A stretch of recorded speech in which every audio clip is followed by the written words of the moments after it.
Sobat Jurnal Akuntansi, selamat berjumpa kembali di rumah Milenial Akuntansi. Rumahnya belajar akuntansi dari generasi milenial. Pada kesempatan ini, kita akan membahas materi tentang jurnal penyesuaian perusahaan jasa. Namun, sebelum kita lanjutkan ke pembahasan, dukung kami agar terus dapat menyajikan konten-konten materi tentang akuntansi yang terkini dengan cara klik like and subscribe pada video ini. Jurnal penyesuaian merupakan jurnal yang dibuat pada akhir periode akuntansi dengan tujuan agar akun-akun yang ada di neraca saldo menunjukkan jumlah yang sebenarnya atau jumlah real.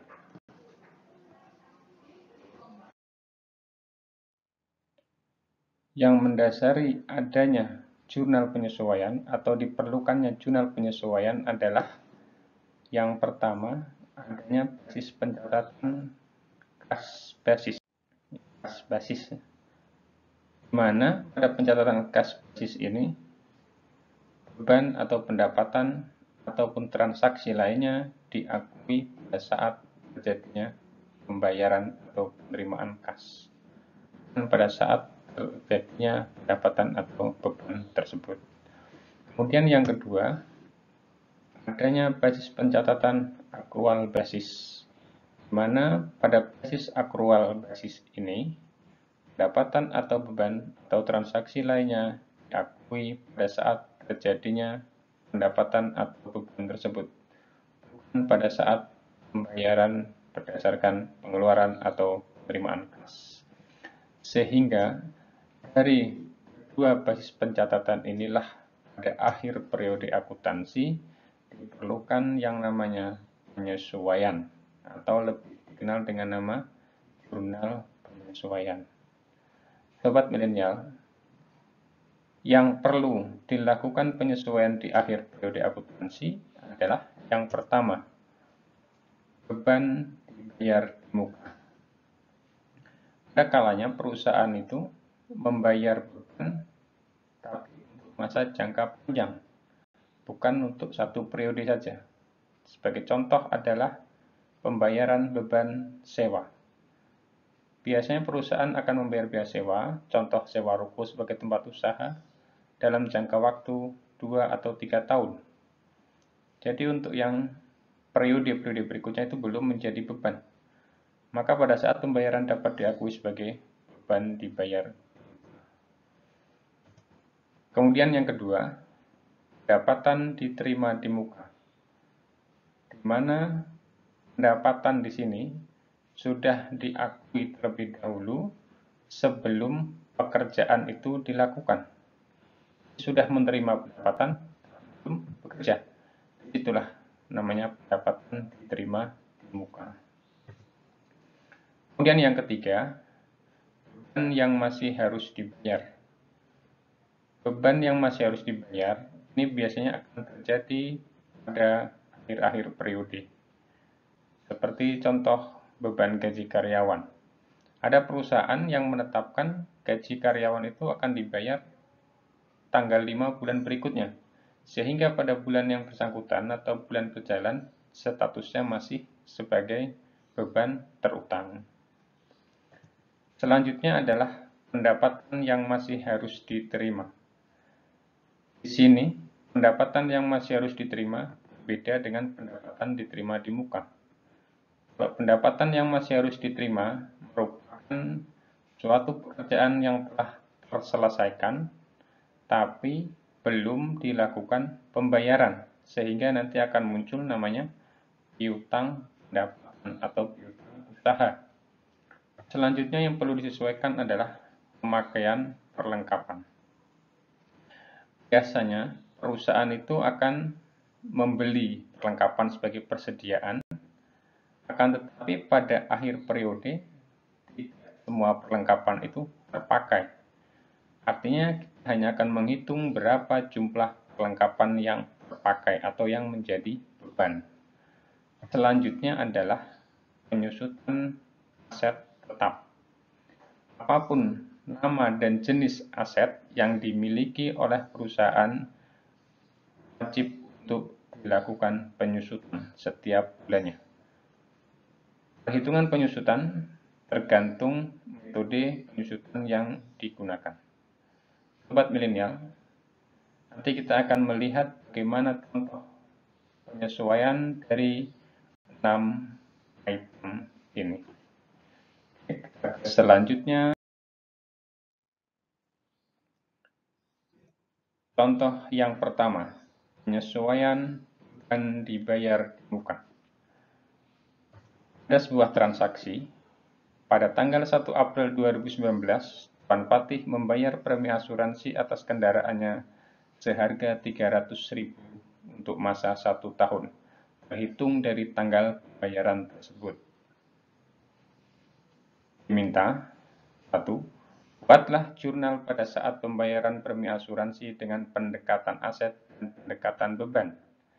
Yang kedua, buatlah jurnal penyesuaian per 31 Desember 2019. Sebelum kita membuat dua jurnal ini, terlebih dahulu kita siapkan kertas kerja jurnal yang akan kita buat. Ini ada dua metode pendekatan yang akan digunakan untuk mencatat beban dibayar di muka. Yang pertama pendekatan aset, yang kedua pendekatan beban.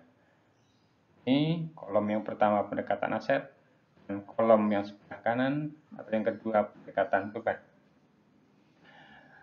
Sobat milenial, jika atas pembayaran premi asuransi dilakukan dengan pendekatan aset, kita akan membuat jurnal pembayaran tersebut sebagai berikut.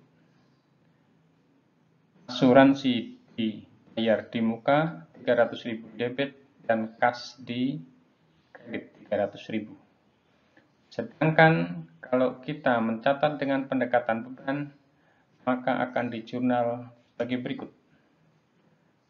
Beban asuransi di debit 300.000, kas di kredit 300.000. Sekarang kita lihat perbedaannya. Pada pendekatan aset, asuransi yang sudah dibayar diakui sebagai asuransi dibayar di muka. Disebut pendekatan aset karena akun asuransi dibayar di muka ini merupakan bagian dari aset lancar. Sedangkan yang kedua, diakui sebagai beban asuransi. Dengan pendekatan beban, di sini pencatatannya jelas ke beban asuransi, karena ini masuk kategori beban. Oke, jelas ya, saudara milenial akuntansi. Sekarang kita lanjut yang kedua, buat jurnal penyesuaian 31 Desember 2019. Tentunya di sini pendekatan aset dengan pendekatan beban, penyesuaian yang kita buat berbeda. Tapi tujuannya adalah sama, untuk menghitung berapa yang menjadi beban pada bulan tahun 2019, mulai dari April sampai dengan Desember.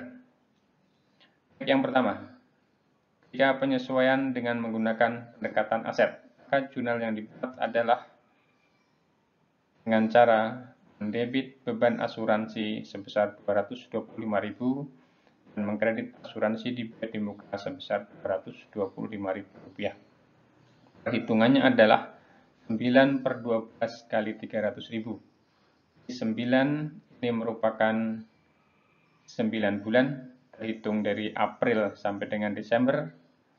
12 adalah 12 bulan, masa pembayaran 1 tahun atau 12 bulan, dan 300.000 adalah jumlah yang dibayarkan. Jadi yang dihitung di sini adalah yang sudah menjadi beban, yaitu 9 bulan. Kemudian yang kedua, jika pendekatan yang dilakukan adalah pendekatan beban, penyesuaian yang dibuat adalah sebagai berikut.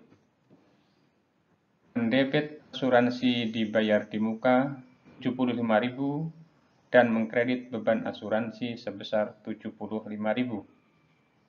Perhitungannya adalah 3/12 kali 300.000. 3 ini merupakan 3 bulan yang belum menjadi beban. Ingat ya, yang belum menjadi beban yaitu Januari, Februari, Maret tahun 2020. Sedangkan yang 12 ini adalah masa pembayaran 1 tahun atau 12 bulan dan 300.000 adalah yang dibiarkan. Sekarang kita melihat perbedaan jurnal penyesuaian di sini. Di pendekatan aset disesuaikan yang sudah menjadi beban, pada pendekatan beban disesuaikan yang belum menjadi beban.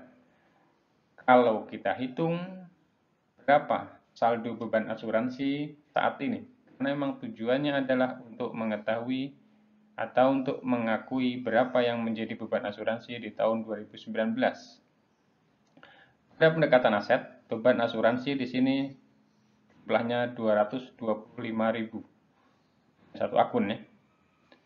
Kemudian di pendekatan beban, di sini ada beban asuransi di debit 300.000 dan di penyesuaian ada beban asuransi di kredit 75.000. Kalau kita kurangkan 300.000 dikurang 75.000, hasilnya adalah 225.000.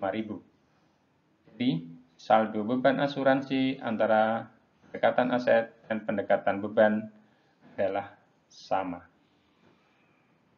Sobat milenial, yang kedua adalah penyesuaian pendapatan diterima di muka.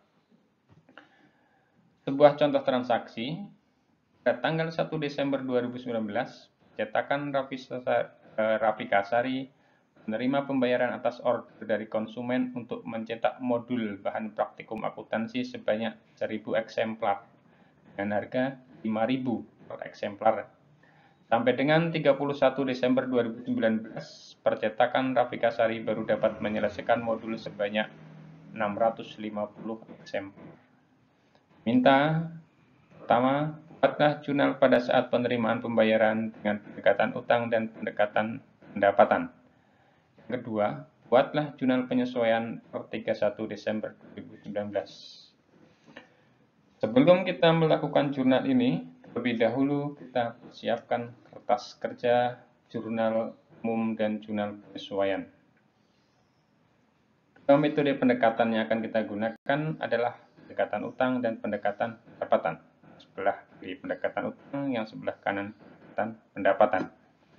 Jika atas penerimaan ini yang digunakan untuk mencatat adalah pendekatan utang, maka jurnal yang dibuat pada saat penerimaan pembayaran adalah mendebit kas dan mengkredit pendapatan diterima di muka. Hitungannya adalah 1.000 eksemplar kali 5.000, maka dapatnya 5 juta. Sedangkan jika yang digunakan adalah pendekatan pendapatan, maka jurnal yang digunakan untuk mencatat adalah kas dan mengkredit pendapatan sebesar 5 juta rupiah. Perhitungannya sama, 1.000 eksemplar kali 5.000 per eksemplar. Sobat milenial, di sini kita lihat perbedaannya. Pendekatan utang, akun yang digunakan adalah pendapatan diterima di muka, dan pendekatan pendapatan adalah akun pendapatan. Akun pendekatan diterima di muka ini masuk kategori utang, maka disebut pendekatan utang. Sedangkan akun pendapatan masuk kategori pendapatan, maka disebut pendekatan pendapatan. Selanjutnya, buat jurnal penyesuaian per 31 Desember 2019. Jika kita ingin menyesuaikan antara pendekatan utang dan pendekatan pendapatan, tentunya berbeda. Tapi tujuannya sama, untuk mencatat berapa jumlah yang menjadi pendapatan sesungguhnya pada periode tersebut. Jika pendekatan utang yang digunakan, maka jurnalnya adalah pendapatan diterima di muka kemudian mengkredit pendapatan sebesar Rp3.250.000. Perhitungannya adalah 650 eksemplar dikali 5.000. 650 ini merupakan jumlah yang telah diselesaikan atau jumlah yang sudah sah jadi pendapatan. Sedangkan jika pendekatan pendapatan yang digunakan jurnal penyesuaiannya adalah mendebit pendapatan dan mengkredit pendapatan diterima di muka sebesar Rp1.750.000. Perhitungannya adalah 350 eksemplar dikali 5.000. 350 ini berasal dari jumlah yang belum diselesaikan, yaitu 1.000 dari yang dipesan dan yang diselesaikan baru 650. Yang belum adalah 350 eksemplar. Sobat milenial, sekarang kita lihat berapa jumlah pendapatan yang sebenarnya. Dengan pendekatan utang, kita lihat hanya ada satu akun pendapatan, yaitu Rp3.250.000. Sedangkan pada akun pendapatan atau pendekatan-pendekatan ada dua, pendapatan di kredit 5 juta, kemudian pendapatan di penyesuaian ini 1.750.000. Maka jika dikurangkan ini hasilnya adalah Rp3.250.000. Jadi sama yang menjadi pendapatan antara pendekatan pendapatan dengan pendekatan. Sobat milenial, kita ke penyesuaian selanjutnya. Sobat milenial, selanjutnya adalah contoh penyesuaian beban yang masih harus dibayar. Contoh transaksi, gaji karyawan bengkel Fayat bulan Desember 2019 sebagai berikut. Gaji 16 juta, PPh 21.400.000, sehingga jumlah utang gaji 15.600.000. Sesuai ketentuan perusahaan bahwa gaji karyawan dibayar setiap tanggal 5 bulan berikutnya. Diminta buatlah jurnal penyesuaian per 31 Desember 2009. Terlebih dahulu kita siapkan kertas kerja jurnal penyesuaian. Kemudian kita lakukan pencatatan atas beban gaji bulan Desember 2019 sebagai berikut. Debit beban gaji karyawan sebesar 16 juta, kredit beban terutang 15.600.000 dan utang PPh 21.400.000 rupiah. Mengapa di sini muncul beban terutang dan utang PPh? Karena gaji karyawan tersebut belum dibayarkan, sehingga muncullah yang namanya beban terutang. Bisa juga diakui sebagai utang. Selanjutnya adalah contoh penyesuaian pendapatan yang masih harus diterima. Ilustrasi, pada tanggal 10 November 2019, Bengkel Fayat menerima jasa perbaikan cat dan body overhaul sebuah mobil Kijang Kapsul tahun 97 dengan kesepakatan harga cat body 4.500.000 dan overhaul 5.500.000, jumlah 10 juta. Sampai dengan tanggal 31 Desember 2019, Bengkel Fayat telah menyelesaikan pekerjaan overhaul, sedangkan pekerjaan cat body belum dikerjakan. Buatlah jurnal penyesuaian 31 Desember 2019. Kita siapkan dulu kertas kerja, kemudian kita buat jurnal penyesuaian sebagai berikut. Mendebit piutang usaha 5.500.000 dan mengkredit pendapatan 7.500. Yang diakui sebagai pendapatan di sini hanya pekerjaan yang sudah diselesaikan. Karena belum dilakukan pembayaran, maka muncullah yang namanya piutang usaha. Itu atas pekerjaan overhaul 5.500.000. Sedangkan untuk pekerjaan cat and body belum selesai. Selanjutnya kita lihat contoh penyesuaian pemakaian perlengkapan. Sebagai ilustrasi, saldo awal perlengkapan dalam neraca saldo Bengkel Fayat per 31 Desember 2019 sebesar Rp400.000.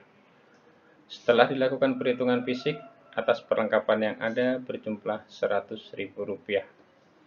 Buatlah jurnal penyesuaian per 31 Desember 2019. Sebelum kita membuat penyesuaian, terlebih dahulu kita persiapkan kertas kerja jurnal penyesuaian. Selanjutnya, kita membuat jurnal penyesuaian per 31 Desember 2019. yaitu dengan cara mendebit perlengkapan sebesar Rp300.000 dan mengkredit perlengkapan sebesar Rp300.000. Rp300.000 ini merupakan jumlah perlengkapan yang terpakai, yaitu Rp400.000 merupakan jumlah di neraca saldo dan Rp100.000 merupakan jumlah berdasarkan perhitungan fisik yang ada. Berarti selisihnya Rp300.000 itulah yang menjadi perlengkapan dalam tahun 2019. Selanjutnya kita lihat contoh penyesuaian penyusutan aset tetap. Ilustrasi saldo akun peralatan bengkel Payat dalam neraca saldo sebesar 12 juta. Peralatan ini diperoleh melalui pembelian tunai tanggal 5 Mei 2019 yang akan disusutkan sebesar 10% per tahun. Diminta, buatlah jurnal penyesuaian per 31 Desember 2019. Kita persiapkan dahulu kertas kerja jurnal penyesuaian. Selanjutnya, kita masukkan jurnal penyesuaian sebagai berikut. Debit beban penyusutan peralatan Rp700.000 dan kredit akumulasi penyusutan peralatan Rp700.000. Perhitungannya adalah 10% dikali 12 juta dikali 7 per 12. 10% merupakan penyusutan dalam 1 tahun, 12 juta merupakan saldo peralatan di neraca saldo, dan 7 merupakan penyusutan tahun 2019 dari bulan Mei sampai Desember 2019 sebanyak 7 bulan. Sedangkan 12 merupakan 1 tahun, yaitu 12 bulan. Demikian tata cara pembuatan jurnal penyesuaian untuk perusahaan jasa. Tentunya sobat milenial akuntansi sudah bisa memahaminya. Saya ucapkan terima kasih telah mengunjungi rumah milenial akuntansi, rumahnya belajar akuntansi dari generasi milenial.